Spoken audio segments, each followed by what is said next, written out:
반갑습니다. 뉴파인 과학원장 김은희입니다. 지금부터 화성고 1학년 1차 보사 통합과학원 시험지 분석을 하도록 하겠습니다. 그 전에 매년 4월 말이 되면 현재 고등학교 2학년의 입시가 발표가 됩니다. 2027학년도 입시가 발표가 됐고요. 그거랑 2028학년도 입시를 잠시 짚어보고 넘어가겠습니다. 상위 15개에 기준으로 하게 되면 전년이랑 비슷하게 수시 60%, 정시 40%를 유지를 하고 있는데 차이점이 좀 있다면 정시에서도 생기부를 도입하겠다 이런 학교가 두 학교 늘어서 동국과 중앙이 여기 합류를 해가지고요. 총 8개교, 부산대까지 합하면 총 9개 학교가 이제 5에서 20% 생기부 반영을 정시에 하고 있습니다. 계속 늘 거고요. 2028년 입시에서는 이 반영 비율도 늘 거고 이 반영 학교도 다 같이 늘 거라고 생각을 하죠. 보통은 수능이 국어 빼고는 쉬워지기 때문에 그 변별력을 그 학생부 종합전형에서도 줄 거다 이렇게 보고 있습니다. 전형이 여러 가지로 좀 달라졌는데요. 특히 논술, 연세 같은 경우 과학 논술이 부활을 했습니다. 생기부 학생부 종합전형에서도 과학이 부활했는데 제시문 기반 면접이라고 해가지고 사실상 논술 문제를 푸는 면접이 부활을 했고 수학보다 비중이 높다고 지금 발표를 했죠. 이제 과학이 안 되면 연대 가기 힘들다 이런 이제 입장이고요. 교과 같은 경우에도 이제 숙명여대 시립대가 서류 정성평가를 30% 이상으로 올렸습니다. 내신 5등급제 반영이 되다 보니까 내신에서의 변별력이 약해지고 그럼 당연히 정성평가의 비중을 이렇게 올리고 수능 최저도 같이 이렇게 올릴 겁니다. 어느 하나의 전형이라고 하기보다는 이제 생기부를 정시에서도 반영을 하고 교과에서도 반영을 하고 이제 모든 입시의 전형이 학생부 종합 전형으로 수렴을 하고 있다 이렇게 보시는 게 좀 맞겠죠. 의대 정원은 63% 올라가지고 이제 5,000명으로 급증을 했는데 이건 대선 여하에 따라 가지고 좀 달라질 가능성이 매우 높다고 생각을 하고 있습니다. 어쨌든 이번엔 늘었다. 의대 정원이 급증을 하게 되면 사실 재수생들이 너무 많이 모여들기 때문에 이건 우리 재학생들한테 유리한 상황은 지금 현재 아닙니다. 2028학년도 예고를 좀 보시면 스카이에서는 교육부 자율공모 사업이라고 해가지고 이 스카이뿐만이 아니라 사실상 이제 이 상위 15개 대학이 모두 해당되는 건데 정시를 30%까지 축소해주겠다 이제 교육부에서 발표를 했고요. 이게 뭐냐면 고교 학점제 도입이 됐는데 이제 선발 어떻게 할 거야? 이거 연구해보자. 이거 참여하는 대학한테는 30%까지만 정시를 뽑게 해줄게. 이건 대학이 좋아하는 이유가 대학은 정시를 싫어합니다. 왜냐하면 자퇴율이 많아요. 등록금이 날아가 버리기 때문에 대학은 정시를 별로 좋아하지 않는다. 대학 입장에서는 확실하게 이제 환영할 만한 사업이고 아마 상위 15개 대학교는 모두 참여할 것으로 예상을 하고 있습니다. 그러니 더더욱 정시 설길은 줄어든다. 정시라고 해봤자 사실은 이제 생기부 반영할 거기 때문에 학생부 종합전형에 가까워진다. 이렇게 보시면 되고요. 여기에는 없지만 건대가 2028학년도에 정시의 생기부를 무려 20%를 반영하겠다. 이렇게 미리 예고를 한 상태입니다. 화성고는 한 교실에 4분의 선생님이 동시에 들어오시기 때문에 시험 범위가 이렇게 보시는 것처럼 1 갔다가 2-1 갔다가 4단원 갔다가 좀 이렇게 좀 지저분하게 전개를 좀 하고 있습니다. 객관식 22문항이었고요. 이제 아주 어려운 킬러 문제 이런 거 등장하지 않았으나 조금 화성고만의 좋게 말하면 좀 독특한, 안 좋게 말하면 이게 통합과학이야? 이런 것들이 좀 시험 문제에 나와서 좀 특이한 점을 엿볼 수 있습니다. 자, 난이도는 전체적으로 중상 줬습니다. 일반고보다는 확실히 어렵기 때문에 중상을 줬고요. 출제 범위는 이제 모라생지 4개의 범위가 모두 고루고루 들어가 있습니다. 그리고 이 개념 이해와 실생활 연계를 동시에 요구하고 있고 계산 문제 그래프에서 서술형 문제가 골고루 포함되어 있습니다. 이 서술형은 이제 이 서술형을 써라 이런 게 아니고요. 이제 그 논리적으로 풀어내라 이런 의미의 서술형인데 좀 오타 잘못됐네요. 자, 문제 형식으로는 전부 객관식입니다. 자, 물리화학, 생명과학, 지구과학 4개가 고루고루 출제가 됐고 이제 이런 유형들이 등장을 하게 됐네요.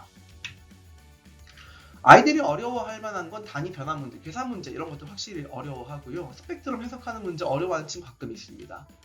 색품학의 수송 원리를 어려워하는 친구도 가끔 있고요. 반응 에너지, 활성화 에너지 그래프 자체를 어려워하는 친구 가끔 있습니다.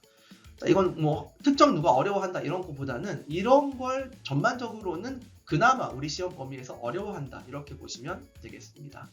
학교는 이 시험지를 가지고 개념과 연결을 할 수 있느냐, 응용력이 있느냐, 분석 능력이 있느냐 이런 것들을 잘 평가할 수 있는 시험지였고요. 이 시험지를 한마디로 정의하면 과학 전 영역에서 개념 이해와 실용적 응용을 고루 묻는 종합평가다 이렇게 볼 수 있겠습니다.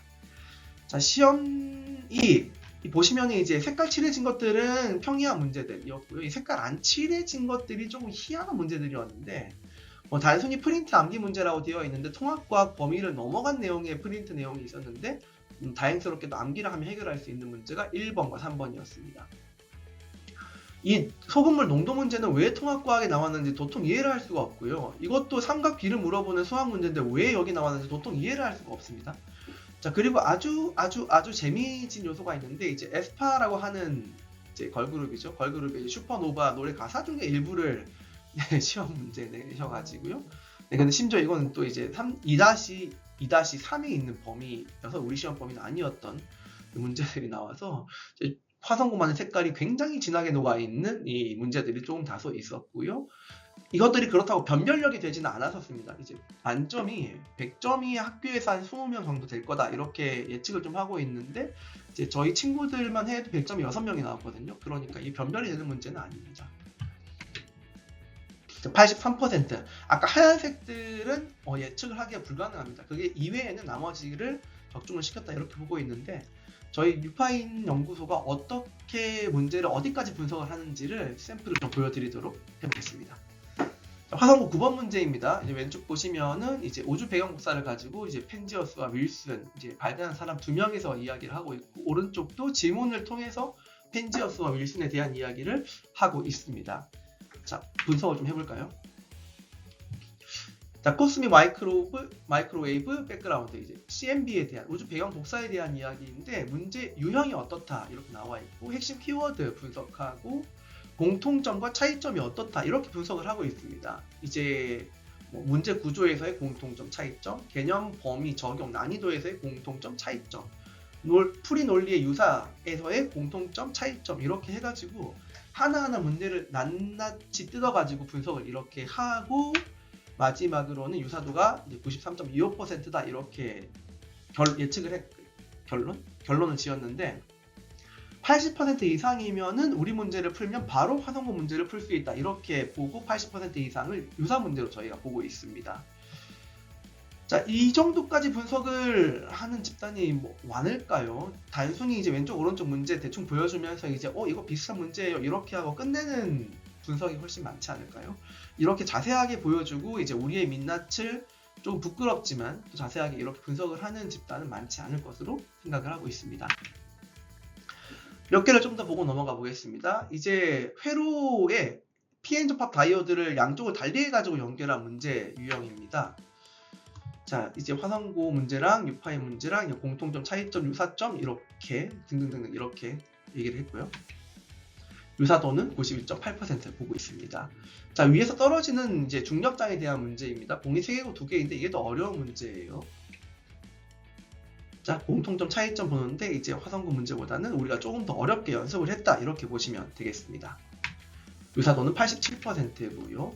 삼토학 문제입니다. 삼토학 문제에서 차이점이 있다면 여기서 퍼센트를 줬고 여기는 용지를 2개나 줬다 이렇게 한 게 좀 차이점이 되겠네요.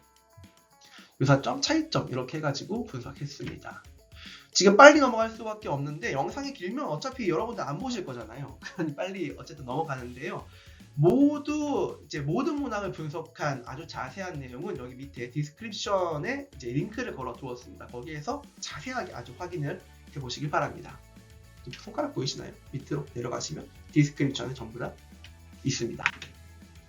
세포막 문제입니다. 이제 단순 확산과 촉진 확산 이 두 개에 대한 내용인데요. 공통점, 차이점 이렇게 해가지고 최종 유사도는 91% 여기까지 봤습니다. 자, 이 정도까지 분석을 다 해야 이제 앞으로 우리 친구들이 뭘 준비해야 되겠느냐, 학교에서 뭘 좋아하느냐 이런 방향성을 정확하게 예측할 수 있다고 생각을 하고 앞으로 시간이 지날수록 저희의 예측 결과는 더 좋아질 겁니다. 왜냐하면 선생님들이 이 방향성을 잘 바꾸지는 않거든요. 화성고반은 현재 토요일 2시 반부터 5시 반까지 이렇게 진행되어 있습니다. 영상 수강도 가능하고 그러는 친구들도 다소 좀 있습니다. 기말고사 때까지 유지를 하고요. 방학 때 되면은 레벨별로 선행학습에 레벨별로 이렇게 학습에 들어갔다가 이제 언급하면 안 되는 단어를 언급을 해버렸네요. 레벨별로 이렇게 수업을 진행을 했다가 다시 9월이 되면 화성고 반으로 재통합하도록 하겠습니다. 수능 교재이기 때문에 2010년도부터 2024년도까지 15개년치의 모든 학평 모평 수능 기출 문제를 유형화시켜서 담은 책을 아이들한테 배부를 하게 됩니다. 하이답 통합과학 기본적으로 탄탄한 기본서이기 때문에 반드시 3회독 이상 필수고요. 시험 2, 3주 전에는 기출 변형 문제지와 기출 변형 모의고사 제공하게 되겠습니다. 자, 이런 식으로 이제 왼쪽이 올해 친구들이 공부했던 건데요. 24학년도 작년 문제, 작년의 기출 문제를 이렇게 보여주고 풀이해주고 유사 문제를 두세 개를 더 넣습니다. 여기는 지면상 하나밖에 못 넣게 되어 있지만 어쨌든 뭐 더 넣어도 더 안 보실 것 같지만 여기 이런 유사 문제를 몇 문제를 더 연습을 시켜가지고 적어도 화성고 기출 유형에 대해서는 완벽하게 숙지를 하도록 만들어두고 있습니다. 자, 이 반이 화성고 반이기 때문에 이제 뭐 대중들이 시중에 나와 있는 그런 통합과학 문제를 풀기보다는 화성고 기출에 대해서 푸는 반이 되어야겠다고 생각을 해서 화성고 기출에 많은 관심을 기울이고 문제를 분석하고 있습니다. 자, 저는 이제 아는 친구는 아시겠지만 하나고 민사고 뭐 영재학교 이런 극상위 친구들이 원하는 바를 잘 알고 있는 강사입니다. 저에 대해서 자세하게 알고 싶으신 분들은 여기 밑에 디스크립션에 저에 대한 모든 것들을 넣어둘 테니까 그쪽에서 확인을 해보시길 바랍니다. 최상위권이 좋아할 만한 논리, 그리고 이제 최상위권이 공부할 만한 자료, 어떤 이제 식으로 이 최상위권들이 사고를 하고 학교 생활을 하는지를 너무나 잘 이해하고 있는 강사이기 때문에 앞으로도 이제 최상위권들의 니즈에 맞는 자료와 이런 수업을, 논리 수업을 해주도록 하겠습니다. Q&A, 오프라인 설명회에서는 Q&A를 직접 받을 수가 있지만 지금은 그럴 수 없기 때문에 역시 밑에 디스크립션에 문의하기 링크를 걸어두도록 하겠습니다. 자, 1등급을 만들겠습니다. 감사합니다.